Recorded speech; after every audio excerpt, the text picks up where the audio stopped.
नमस्कार, आप देख रहे हैं आपका अपना चैनल भिवानी हलचल खबरों के संग में मैं हूं मनोज कुमार। आइए सबसे पहले डालते नजर आज की हेडलाइंस पर।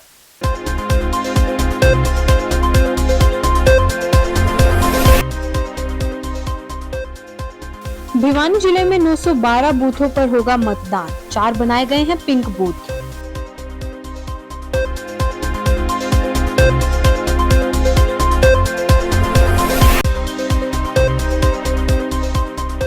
नए सरकारी मॉडल संस्कृति स्कूल में 23 से दाखिले शुरू।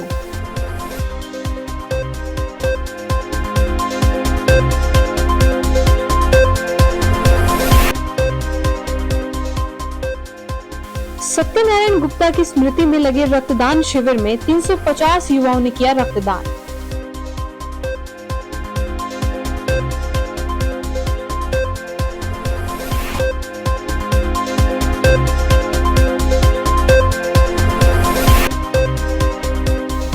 जोगीवाला मंदिर में मेहुनाथ और बनवारी नाथ की स्मृति में हुआ भंडारा, साधु संतों की लगी भीड़।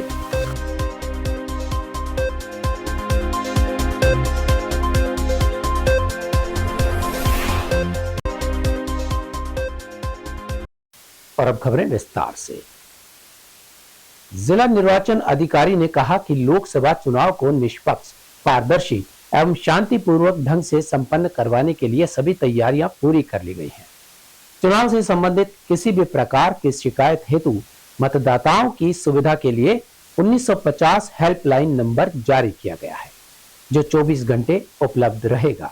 उन्होंने बताया कि किसी भी प्रकार की आपराधिक गतिविधि रोकने एवं वाहनों की तलाशी के लिए विभिन्न स्थानों पर 14 नाके भी लगाए गए हैं।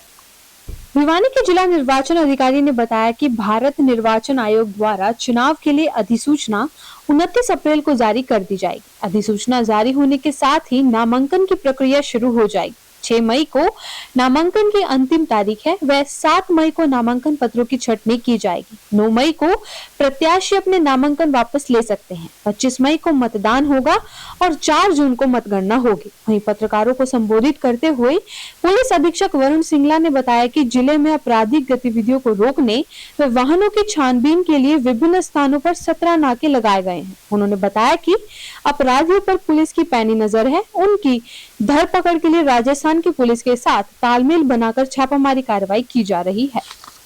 इलेक्शन जो पार्लियामेंट का अपना है वो 6th फेज में होगा। पूरे हरियाणा में 6th फेज में है। उसकी नोटिफिकेशन 29 तारीख को होगी। 29 को नोटिफाई हो जाएगा और nomination last date of making nomination 6/5 को है, स्क्रूटनी 7 को है, विड्रॉल 9 को है और 25 को इलेक्शन होगा। काउंटिंग ऑफ वोट 4 को होगा। तो ये हमारा शेड्यूल रहेगा पूरे इलेक्शन का। आरओ आपको पता ही है कि आरओ अब भिवानी महेंद्रगढ़ के कईयों को कन्फ्यूजन था कि जी ये कॉन्स्टिट्यूंसी का नाम तो चेंज नहीं हो गया। कॉन्स्टिट्यूंसी का नाम वही है, भिवानी महेंद्रगढ़। बट आरओ हमारे जो भिवानी महेंद्रगढ़ के हैं वो आरओ महेंद्रगढ़ के डीसी होंगे। और जो टोटल पोल है हमारे यहाँ के 4 कॉन्स्टिट्यूंसी एज डीओ, जो मैं आपकी बात कर रहा हूँ एज डीओ डिस्ट्रिक्ट इलेक्शन अफसर, हमारी 4 कॉन्स्टिट्यूंसी हैं, जिसमें एक कॉन्स्टिट्यूंसी हमारी बौड़ीखेड़ा हिसार में लगती है, 3 कॉन्स्टिट्यूंसी हमारी भिवानी महेंद्रगढ़ में लगती है। तो लगभग हमारी तीनों कॉन्स्टिट्यूंसीज में, चारों कॉन्स्टिट्यूंसीज में जो कि एज डीओ हैं यहाँ 2 लाख प्लस की हमारी वोट्स हैं। और इस स्टेज पे जो अब मॉडल कोड ऑफ कंडक्ट लगा है, उस model of code of conduct के बाद क्या क्या हमारी ड्यूटीज़ हैं, क्या क्या रेस्पॉन्सिबिलिटीज़ हैं from the district administration point of view, from the point of view of the political parties, क्या डूज़ हैं क्या डोंट्स हैं, उसके लिए administration is already geared up. Administration ने काम शुरू कर दिया है। जैसे आपको भी पता होगा, होर्डिंग्स हैं, गवर्नमेंट की पॉलिसीज़ हैं, गवर्नमेंट के जितने भी प्रोग्राम्स हैं वो अब एक न्यूट्रल और लेवल प्लेइंग फील्ड पे आ जाएंगे। सारी जो पार्टियां हैं, जितनी भी पार्टियां हैं, जितने भी कैंडिडेट हैं हमारे, वो इक्वल लेवलिंग फील्ड पे होंगे। और इसमें डिफेसमेंट ऑफ प्रॉपर्टी एक्ट की भी अवेयरनेस हमने शुरू कर दी है। स्विप एक्ट 70+ रहा था, स्टेट की एवरेज 63 थी। इस बार भी हमारी कोशिश जो स्विप एक्टिविटीज़ हमने की हैं, उस स्विप एक्टिविटीज़ में चाहे हमारा यहाँ का इलेक्शन के इन्वेस्टर बढ़ाने की बात हो, चाहे हमारे स्कूलों की बात हो, या हमारी जो अधिकारियों के लेवल पे ARO के लेवल की बात हो, वो एक्टिविटीज़ हमारी जारी हैं कंटिन्यूस। और हमें उम्मीद है कि हम इलेक्शन में ज़्यादा से ज़्यादा पोलिंग की कोशिश हमारी रहेगी, और वो स्विप एक्टिविटीज़ टिल नॉमिनेशन हम जारी रखेंगे, ताकि हमारे हर वोटर को एक फेथ हो, ट्रांसपेरेंसी का हो, कि उस तरीके से हमारी पोलिंग होगी। जैसा कि डी सर ने बताया ऑलरेडी, हम पूरी तरह से तैयार हैं इलेक्शंस को फ्री एंड फेयर तरीके से कंडक्ट कराने के लिए। कुल 912 पोलिंग स्टेशंस हमारे भिवानी ज़िले में रहेंगे। 4 असेंबली कॉन्स्टिट्यूंसीज जो हैं उसके अंदर ये पोलिंग बूथ्स रहेंगे। इसमें 137 पोलिंग बूथ्स आफ्टर जो हमारा सर्वे हुआ है जॉइंट, उसके बाद वल्नरेबिलिटी मैपिंग होती है, उसके हिसाब से हमने वल्नरेबिलिटी मैपिंग में इसको रखा है। टोटल हमारे पास 57 पेट्रोलिंग पार्टीज हमने इन बूथ्स के ऊपर निगरानी रखने के लिए पोलिंग के टाइम पर हमने बनाई हैं। और साथ ही साथ हमने स्टैटिक सर्वेलेंस टीम्स करीब 14 और फ्लाइंग स्क्वाड टीम्स 22 हमने जो है वो इसमें बनाई हैं। कुल फोर्स जो है वो लगभग 2700 के संख्या में जो है फोर्स डिप्लॉयड होगी। तकरीबन 18 कंपनीज जो डिस्ट्रिक्ट और बाहर से जो फोर्स आएगी उनके लिए, बाकी होम गार्ड्स जो है वो रहेंगे। ये पर्याप्त मात्रा में जितने भी इलेक्शन कमीशन के जो गाइडलाइंस हैं जो वल्नरेबिलिटी को ध्यान में रखते हुए पर्याप्त मात्रा में हमें इतनी फोर्स है, जो कि हमें विश्वास है कि हमें ऊपर से जो रिक्वायरमेंट हमने प्रोजेक्ट की है वो मिल जाएगी। और एक फ्री एंड फेयर हम पोलिंग जो है वो कराएंगे। ऑलरेडी हमारे 17 इंटरस्टेट नाके वो चल रहे थे। 1 मार्च से उस पर चेकिंग भी इस प्रकार से शुरू हो गई थी और हमारी अच्छी धरपकड़ भी हुई है। हमारे पास जो कुछ लिकर स्मगलिंग के थे, जो पंजाब से जो लिकर स्मगल हो रही थी, ऐसे हमारे 2 बड़े केस पकड़े हैं। करीब 8,000 के करीब हमने टोटल जो पेटी जो शराब की होती हैं वो हमने जब्त की है अब तक हमारे उस पर। और जिला शिक्षा अधिकारी नरेश मेहता ने भगत सिंह चौक स्थित गवर्नमेंट मॉडल संस्कृति स्कूल लोहड़ के बारे में बताया कि स्कूल का 95% कार्य पूरा हो चुका है। इसमें जल्द ही नए सत्र के लिए कक्षाएं शुरू की जाएंगी। यहाँ 6ठी से 12वीं कक्षा तक की कक्षाएं लगाई जाएंगी। अभिभावक अपने बच्चों का अधिक से अधिक दाखिला इस विद्यालय में करवा सकते हैं। गवर्नमेंट मॉडल संस्कृति स्कूल लोहड़ का कार्य 95% पूरा हो चुका है तथा इसमें जल्द ही नए सत्र के लिए कक्षाएं शुरू की जाएंगी। जिला शिक्षा अधिकारी नरेश मेहता ने बताया कि विद्यालय में 6ठी से 12वीं तक की कक्षाएं लगाई जाएंगी और 23 अप्रैल को विद्यालय का प्रवेश उत्सव मनाया जाएगा। वहीं उन्होंने अभिभावकों से अपने बच्चों का अधिक से अधिक संख्या में दाखिला स्कूल में करवाए जाने की अपील की। उन्होंने बताया कि यह संस्कृति मॉडल स्कूल है तथा इस स्कूल में शिक्षक बहुत ही अच्छे हैं और यह है CBSE से मान्यता प्राप्त है तथा स्कूल में विद्यार्थियों को सभी मूलभूत सुविधाएं उपलब्ध करवाई जाएंगी। इसके साथ साथ कंप्यूटर व प्रोजेक्ट के माध्यम से भी शिक्षा दी जाएगी। शिक्षा अधिकारी ने आमजन से आह्वान किया कि वे ज्यादा से ज्यादा अपनी लड़कियों का दाखिला इस स्कूल में करवाएं। संस्कृति स्कूल लोहड़, ये हमारा जो भवन है भगत सिंह चौक पर, ये ऑलमोस्ट 95% तैयार हो चुका है और थोड़ा सा वाइट वॉश का है, वो आने वाले 8 या 10 दिन में लगभग ये पूरा हो जाएगा। और नए सत्र में कक्षा 6 से लेकर कक्षा 12 तक की कक्षाएं इस भवन में हम लगाना सुनिश्चित कर रहे हैं और उम्मीद है कि नया सत्र जो है हमारा इसमें चालू हो जाएगा। देखिए 23 तारीख को जो है हमारा प्रवेश उत्सव है और हम मैक्सिमम जो है इसके लिए कोशिश कर रहे हैं और आपके माध्यम से भी शहर के सभी अभिभावकों से ये अनुरोध करते हैं कि ज़्यादा से ज़्यादा संख्या में बच्चों का दाखिला जो है कराएं, क्योंकि ये मॉडल संस्कृति है, CBSE से है, सुविधाओं से युक्त है, स्टाफ से परिपूर्ण है, ताकि कोई भी जो है बच्चे के ऊपर प्रेशर भी ना रहे और अभिभावक की जेब पर भी कोई खर्चा ना रहे। तो मैं ये चाहता हूँ कि सभी अभिभावक इस ओर ध्यान दें और ज़्यादा से ज़्यादा लड़कियों का दाखिला जो है इस विद्यालय में करवाना सुनिश्चित करें। सब जो है हर विद्यालय 23 मार्च को जो है लेकर और बैसाखी तक 14 मार्च तक इस कार्यक्रम को चलाएगा और उसमें ज़्यादा से ज़्यादा बच्चों को सरकारी विद्यालयों में दाखिला करवाना, उनका 100% जो है ठहराव कराना, उनका ट्रांजिशन कराना। जैसे 5वीं से 6ठी में यदि कोई विद्यालय बदलता है तो उस विद्यालय मुखिया की जिम्मेवारी रहेगी कि हाई स्कूल तक बच्चों को वो पूरे दाखिले कराएगा। ऐसे कोई मिडिल स्कूल है 8वीं से जब बच्चे 9वीं में अगले विद्यालय में जाएंगे तो उस मिडिल हेड का कार्य रहेगा कि 100% बच्चा का नामांकन जो है उच्च या वरिष्ठ माध्यमिक विद्यालय में चला जाए। यदि कोई उच्च विद्यालय है तो 10वीं क्लास के जो बच्चे होंगे उनके लिए भी हम चाहेंगे कि वो 11वीं में सरकारी स्कूल में दाखिल हो जाए। वैश्य महाविद्यालय की राष्ट्रीय सेवा योजना इकाई 1 द्वारा स्वर्गीय सत्यनारायण गुप्ता की स्मृति में लगाए गए रक्तदान शिविर में 325 यूनिट रक्त एकत्रित हुआ। वैश्य महाविद्यालय के पूर्व छात्र एवं प्रबंधक समिति के महासचिव सुरेश गुप्ता के बड़े भाई डॉक्टर कृष्ण कुमार ने न्यूयॉर्क मेडिकल कॉलेज वॉलहैल अमेरिका से पहुंचकर अपनी सेवाएं यहां दी। इसके अलावा अमेरिका से आए अलग अलग रोग विशेषज्ञों ने अपनी सेवाएं दी। प्रबंधन समिति के प्रधान शिवरतन गुप्ता ने सभी अतिथिगण एवं रक्तदाताओं का आभार व्यक्त किया। वैश्य महाविद्यालय की राष्ट्रीय सेवा योजना इकाई 1 के द्वारा स्वर्गीय श्री सत्यनारायण गुप्ता की स्मृति में रक्तदान शिविर एवं विस्तार व्याख्यान का आयोजन महाविद्यालय के प्राचार्य डॉक्टर संजय गोयल के नेतृत्व एवं महाविद्यालय की राष्ट्रीय सेवा योजना इकाई 1 की कार्यक्रम अधिकारी डॉक्टर कामना कौशिक के संयोजन में महाविद्यालय के सेमिनार हॉल में किया गया।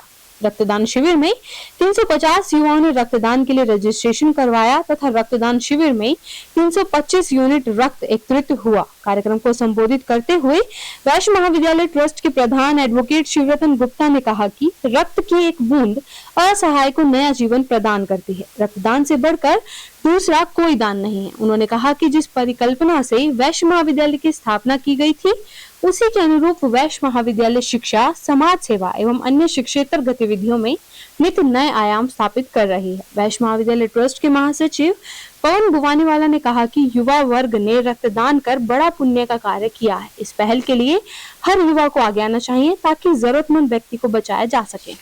भिवानी का एक सबसे बड़ी बात है कि भिवानी के लोग बहुत सिंपल और अच्छी नेचर के लोग हैं। भिवानी के लोगों को मैं कहना चाहूँगा कि वो कम से कम अपने टाइम का 5 से 10% टाइम अपनी हेल्थ पे गुजारें, क्योंकि ज़िंदगी की भाग दौड़ तो ख़त्म नहीं होने वाली है। और अगर वो 5 से 10% अगर लाइफ में अपना टाइम लगाएंगे हेल्थ की बातों पर तो उनकी ज़िंदगी की क्वालिटी बेटर होगी और उनको 5 से 10 साल 15 साल लंबा जीने का मौका मिलेगा। ये बहुत ज़रूरी है। अच्छे डॉक्टरों से सलाह करें, पढ़ने लिखने में इंटरेस्ट लें, हेल्थ की बातों पे वीडियो से ध्यान लें। आजकल इंटरनेट भी आ गया है, इंटरनेट का भी फ़ायदा उठाएं।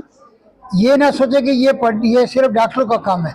आजकल लंबा जीने के लिए 10% तो आपको खुद भी डॉक्टर बनना पड़ेगा। अगर आप खुद डॉक्टर नहीं बनेंगे तो अच्छे डॉक्टर को भी ढूंढ नहीं पाएंगे और अच्छा इलाज नहीं करा पाएंगे। तो प्लीज़ रिमेंबर कि आप नॉलेज लेके आएँ। डॉक्टर के पास जाएँ तो अच्छे सवाल पूछें। डॉक्टर के पास ऐसे नहीं जाएं जैसे कोई पार्क में घूमने के लिए जाना। अच्छे सवाल लेके जाएंगे तो अच्छे आंसर भी मिलेंगे आपको। बहुत लोग गलती करते हैं कि वो डॉक्टर से सवाल ही नहीं पूछते ठीक से। डॉक्टर बताना भी चाहे तो उनको समझ ही नहीं आ रहा, क्योंकि जैसे आपने सवाल ही नहीं पूछा तो आंसर क्या देंगे वो। तो प्लीज़ रिमेंबर, पढ़ो लिखो। आप जितनी भी नॉलेज आप ग्रहण कर सकते हैं, नॉलेज पे ध्यान दें। आप नॉलेज की बहुत वैल्यू है। बिना नॉलेज के आपको कोई सफलता नहीं मिलेगी इस मैटर में।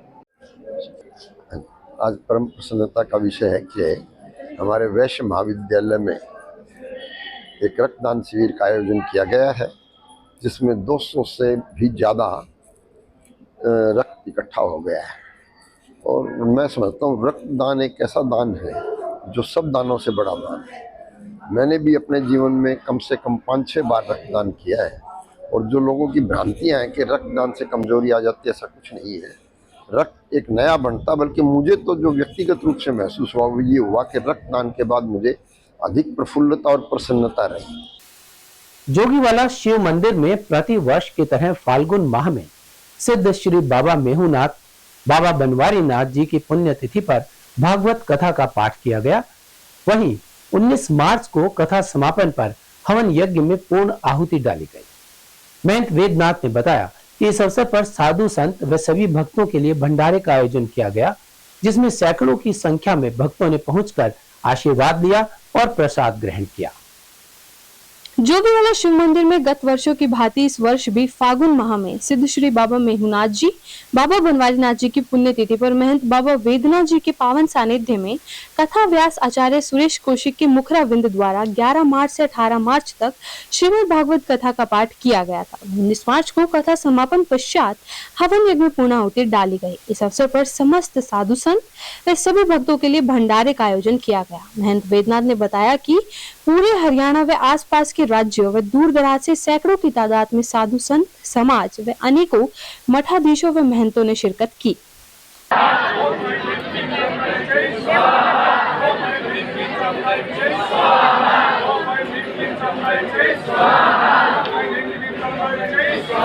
विशेष करके जो कथा का हर साल के उपलक्ष्य में भगवान श्री शंकर भगवान के जो प्रांगण में बाबा मेहुनाथ जी, जिन्होंने इसकी स्थापना की, जिनकी तपस्या से भगवान शंकर यहाँ विराजमान हुए, उन्हीं की पुण्यतिथि के उपलक्ष्य में और गुरु महाराज बाबा बनवारी नाथ जी के उपलक्ष्य में ये वार्षिक रूप से जिनकी पुण्यतिथि के उत्सव मनाया जाता है। उसके उपलक्ष्य में भजन कीर्तन संध्या के हिसाब से हर साल के हर तरह से कभी शिवपुराण, कभी रामायण, कभी देवी भागवत चलाते रहते हैं, ताकि सभी प्राणी को, सभी भक्त लोगों को उसका लाभ मिले, ताकि जो जिन्होंने तपस्या की है उनका स्मरण करके और भगवान की स्मृति करके और उनका गुणगान करते हैं। तो ये 11 मार्च से शुरू है और कल पूर्ण रूप से इनकी पूर्ण आहुति की जाएगी और आज शाम को 6 बजे तक ये करेगा। उसके बाद प्रसाद ग्रहण रोजाना 3 बजे से ये कथा चालू होती है और हजारों लोग इसमें माता, बहनें और सेवक जो इकट्ठे होते हैं। उसके साथ साथ शाम को आरती 6 बजे करके और प्रसाद का वितरण किया जाता है, ताकि ये लगातार 9 दिन का सत्संग और कथा का वार्ता चलता रहे, ताकि हर जन को उसका हमें जो आनंद मिले, जो तपस्या गुरु लोगों ने या की है, उन्हीं के उपलक्ष्य में ये पुण्यतिथि के उपलक्ष्य में मनाया जाता है। और अब एक खबर चलते चलते, हरियाणा के नायब सिंह सैनी मंत्रिमंडल का विस्तार हो गया। मंत्रिमंडल में 8 विधायकों को शामिल किया गया है। इनमें से हिसार के विधायक कमल गुप्ता को कैबिनेट मंत्री और शेष 7 विधायकों को राज्य मंत्री की शपथ दिलवाई गई। कमल गुप्ता ने संस्कृत में शपथ ली, बाकी सभी विधायकों ने हिंदी में शपथ ली। बड़खल से विधायक सीमा तिरखा, पानीपत ग्रामीण से विधायक महिपाल ढांडा, अंबाला सिटी से विधायक असीम गोयल, नांगल चौधरी से विधायक अभय सिंह यादव, थानेसर से विधायक सुभाष सुधा, भवानीखेड़ा से विधायक दिसंबर वाल्मीकि और सोहना से विधायक संजय सिंह ने पद एवं गोपनीयता की शपथ ली।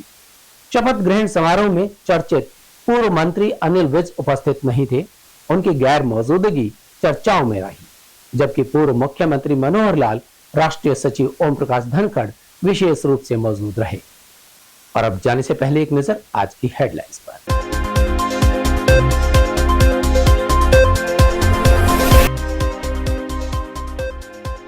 भिवानी जिले में 912 बूथों पर होगा मतदान, 4 बनाए गए हैं पिंक बूथ।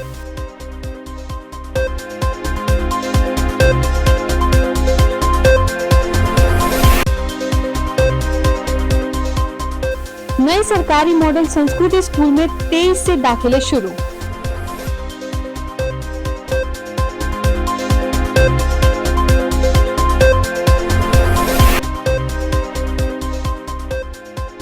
सत्यनारायण गुप्ता की स्मृति में लगे रक्तदान शिविर में 350 युवाओं ने किया रक्तदान।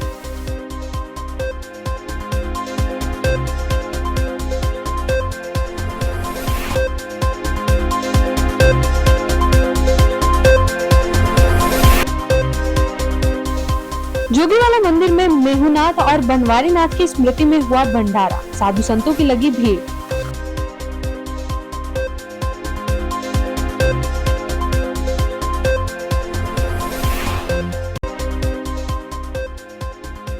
हमारे आज के अंक में बस इतना ही। अगले अंक के लिए देखते रहेगा आपका अपना चैनल भिवानी हलचल।